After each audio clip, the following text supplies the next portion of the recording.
submitted questions is clearly a bit of a policy wonk. So this question takes a little bit of a setup, so I'll use the mic too, so I don't have to scream the whole thing. As you know, the Texas legislative session is gearing up for 2019. House Bill 2 and Senate Bill 2 are similar bills that have been filed this legislative session, and they regard property tax revenue increase limits, the so-called tax cap bills. The Legislative Budget Board has provided fiscal notes for both of these bills. On each fiscal note, the Budget Board used the same language regarding amending the rollback tax rate escalations for school districts and about school districts having to hold elections to approve the higher tax rate. The board also included the following note: the bill's prescribed method for calculating the school district no new revenue tax rate requires corresponding amendments to the education code which are not identified in the bill. Consequently, the cost to school districts and the state cannot be estimated. While the board was unable to estimate the cost of these bills to school districts, it did estimate large escalating revenue losses for counties, cities, and other special districts beginning in 2021. The question is, do you know what the budgetary impact of these bills will be for Humble ISD? What are your concerns about the adoption of these bills without a full fiscal note? And I believe we're starting with Lori this round. So I think this was set up to start with me because I mentioned to Will earlier that I am a big nerd. So I don't read novels, I don't watch a lot of TV. Instead, I read legislation and I read policy and stuff like that. So one of the things that I want to, whoever wrote that particular question, I do want to reassure you that the lack of a fiscal note at this point in that particular bill process is not something that we have to be overly concerned about, because there are many different stages to the process that will be continuing, and at every stage, every change, there will be a new fiscal note that will be added every time something is changed, or even when they go into conference committee. We're still very early in House Bill and Senate Bill 2 in the process. House Bill 2, if I'm right, I think it has not yet come out of committee, where Senate Bill 2 just came out of committee for the first time. The other thing to keep in mind is that just yesterday, I think, House Bill 3 was filed, which is actually the bill relating to the reforms to the school funding.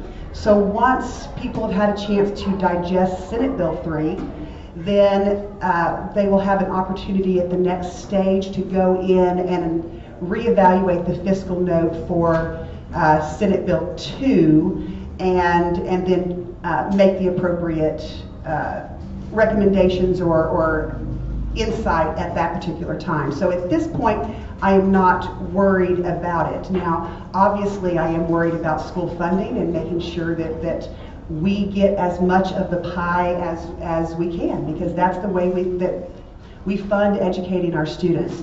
And so as someone that is an attorney, I taught legislative drafting and interpretation, and I feel that this is an area that I can help the board in. Thank you. Well, whoever asked this question, I want to shake your hand afterwards. This is a really complicated, really challenging issue. So let me just boil down, in case anyone's not familiar with how this works. We have what's called a rollback tax rate. So that's currently 8%. Effectively, what that means is if the tax revenue of the district increases by more than 8% in a year, then in order for the district to reap the rewards of that growth in the tax rate, effectively, we would have to go to the voters and ask for approval in order to claim that excess tax revenue.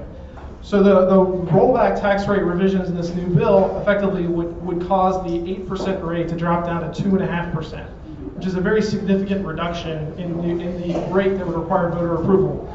So, as a taxpayer, I think I'm a little conflicted on this in that, I obviously don't want to pay too much in property taxes, more than I have to, and property tax growth is challenging for a lot of people. It's a very significant issue. At the same time, as a school board trustee, one of the important things for us is having the right funds and resources to be able to pay the teachers more, to be able to invest in our schools. And if we're capped at 2.5% before we have to go get voter approval, there's a chance that we may have to limit some of the programs that we might roll out. So I think we've benefited in Normal ISD that we've had this 8% rule for a long time, and we've had pretty strong property growth over that time period. And this could potentially harm us in the long term if we have this 2.5% rate that comes through. I do want to caution everybody to say that I don't expect the 2.5% rate is going to hold. I think this was a point of contention back in 2017 during the last legislative session. And so I think it was more in the 4 to 5% range where the House was fighting with the Senate in terms of trying to work out what the right rate would be. So I expect if this does pass, we're going to be looking at something north of 3-4%. So that should give us a little bit more breathing room. And also, I'm a CPA. I'm a numbers guy. That's what I think where it brings a value to the board. I ran some numbers in terms of our tax base to try and answer this question about how this might impact us. And if you look at our growth in our tax base between 2015 to 2018, this probably would have capped us. We would have had to go to the voters to get approval. We may not have gotten it. However, if you look at this most recent year, we were impacted by Hurricane Harvey, and our growth was limited to about 1.5%. So the question remains, what is our growth going to look like in the future? And I would venture to say that it's going to be over that 2.5% rate, which could cause problems for us. But it's impossible to answer the question more than that at this point in terms of what that might look like. Thank you. And the money man spoke. I would tell everybody to go and look at the Texas plan. Like Ms. Toomey said, no one knows what it's going to be, okay? We're in the beginning stages of House Bill 3 and Senate Bill 3, okay? First of all, the priorities in the state are to do something about the taxes, to lower property taxes, and to do something about school funding. All right, so when it goes through the processes, then we'll see what happens. I by no means am a tax man. Okay. I have to read very carefully, but I would tell everybody to go to the www. And I'm going to give it to you, www.thetexasplan.com, and review it. Now that's only the beginning stages. I've learned as many times as I've gone to Austin now, every day changes.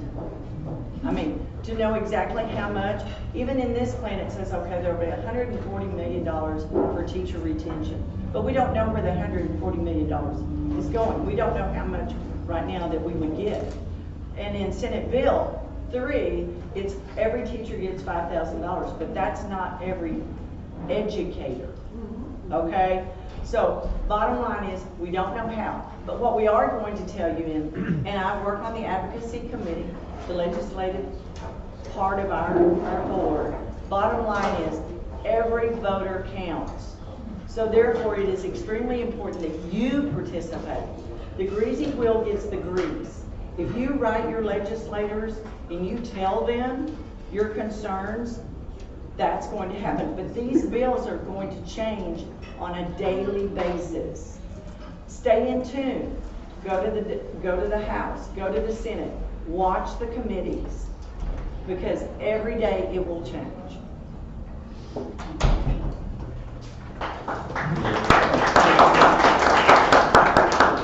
Yes, I think part of that question had a lot to do also with the STAR test. I think it was Senate Bill. Let me tell you, the STAR test, when I was a teacher in the classroom, we had local control. The teachers wrote their lesson plans. The school district, the school board had a vision of what student achievement needed to look like. The superintendent held the principals accountable, and the principals held the teachers accountable. We do need some type of accountability, but it not necessarily has to be the STAR test. I have a little issue with the STAR test because of its reliability.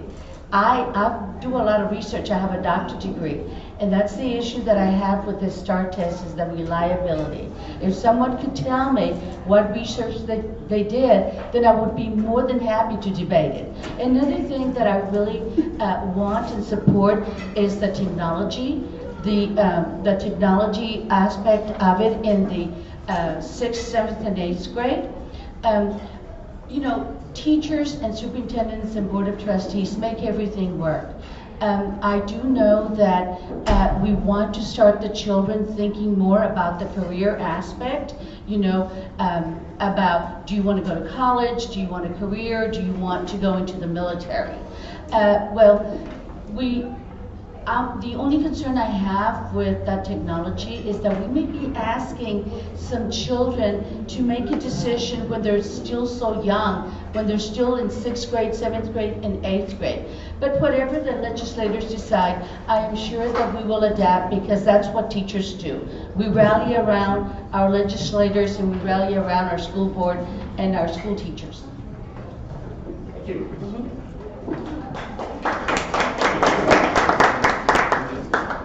So I'm kind of a nerd as well, so sorry.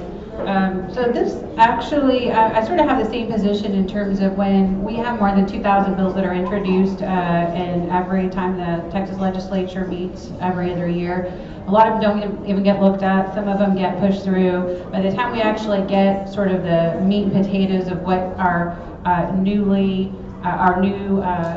legislation is going to be, or revised legislation is going to be, it's much more distilled. So this, when this was reviewed in February 14th, Valentine's Day of this year, it was sent through the Property Tax Committee by a vote of 4 yeas and 1 present not voting. And so it went to the full Senate for review, and as Lori mentioned, the House bill that was very similar was left pending in the committee. So this particular tax rate hasn't been reviewed in about 8 years, so that 8% mark was about 8 years since the last review.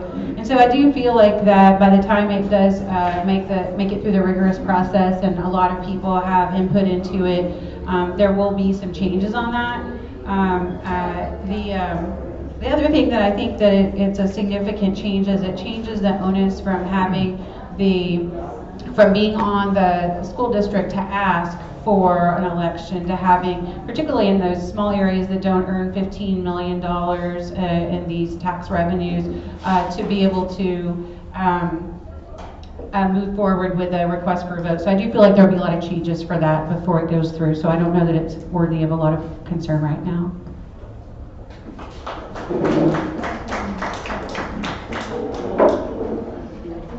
Star or no, right? Okay, yeah, good deal. Okay, so I'm not sure where we're at. Okay, with this bill, my opinion, personal opinion, one way or another, one of these revenue cap bills, if the bill's going to get passed, I don't know what that percent's going to be. Governor wants 2.5. The House talks about 6, and the Senate wants 4. There's going to be one this time, because they are hell-bent on getting one done, because they want to tell everybody that, oh, we gave you property tax relief. I don't really see that as property tax relief. I think what they really ought to focus on is the appraisal values. Last week, we spent 2 days. I was with part of the chamber delegation up to lobby our legislators. Mr. Sitton was there, Mrs. Morrison was there, and others from the chamber. And these were some of the issues we were talking to our legislators about and asking them to support some of these bills. And I think what we should really focus on, instead of this one, is focus on the bill that Chairman Huberty came out with yesterday, HB 3. Because I'll tell you, after years and years of seeing these things come through, I am finally encouraged that we may really get some real money into public education this time around. He's offering $9 billion, and part of that, over almost 3, to go to tax compression. So it will protect us on the revenue cap piece. So that's a good thing. And this is the first time that with that revenue cap bill, they want to include school districts. So I think that's what we all should do now, is help Chairman Huberty get the other side of the Capitol building to agree and contact Senator Taylor, who chairs the Senate Education Committee, and all of those senators on there, and just the rest of the Senate. Contact them and tell them they need to do what's right for children for once and come up with a bill that mirrors what Chairman Huberty has in the House, so we get some real additional money. Thank you. I'm sorry.